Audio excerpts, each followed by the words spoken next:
Welcome to this explainer, where we're going to deconstruct a product called the Data Trader Toolkit. We'll dive right into its core features and the trading strategies its creator says it can handle, all based on their own promotional material. Okay, so the whole system really hinges on this one big claim, that after months of work and backtesting, its creator has built an indicator that's, quote, better than anything they've ever seen before. Let's dig in and see what's behind that. And what came out of all that development? Well, it's what they call the Data Trader Toolkit. The keyword here really is toolkit. It's not just one magic indicator, but a whole suite of tools designed to work together, no matter the market condition, and it was developed with a company called Chart Prime. So yeah, as you can see, we're not just talking about one single indicator here. This thing is a full collection of features that are all meant to work in concert. It covers everything from finding an entry to managing your exit and even confirming the market environment. So let's break down the most important components.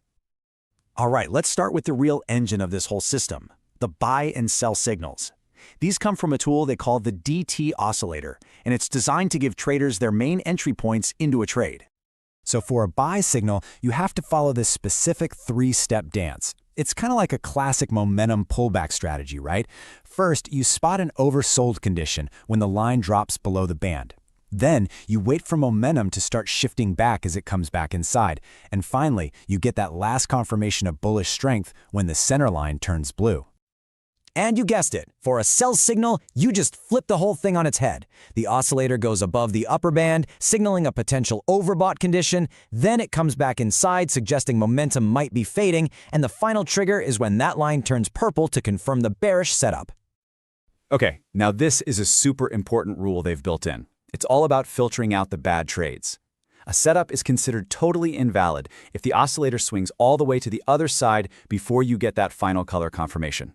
It's basically a built-in safety net to stop you from jumping into a trade if the market has already reversed against you. So, we've got our entry signal, but what's next?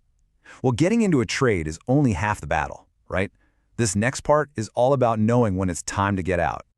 This is where the trailing stop indicator comes in. It's designed to handle all your trade management. It gives you two different kinds of signals. First, you get these little prompts to take some partial profits off the table, which helps reduce your risk. And second, you have a dynamic stop line that tells you when the trend might be over and it's time to close out the whole position. And here's where it all comes together. This slide really shows how you're supposed to combine these tools into one cohesive strategy. You get that initial setup from the oscillator, but for a higher probability entry, you wait for the trailing stop to agree by changing color. Then, once you're in the trade, the trailing stop becomes your guide for managing the entire exit.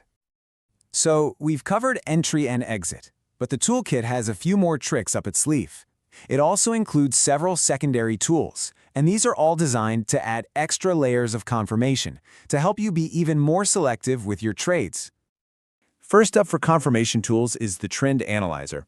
Instead of just kind of eyeballing a trend and guessing if it's strong, this tool tries to quantify it with an actual percentage score. The goal is to help you visually confirm you're in a strong trend, not some weak, choppy market. And here's the rule of thumb they give you. Only take trades if this thing is showing at least 70% strength. The idea is that if it's below that, the trend might not have enough gas in the tank for successful follow-through. Now, there's actually another way you can use this tool, as a standalone entry signal. But, wow, the bar for this is set incredibly high. It requires a reading of 99% or more. That means you'd only be entering a trade at what the tool defines as absolute peak momentum. All right, this next feature is pretty cool. It's designed to automate a huge part of technical analysis.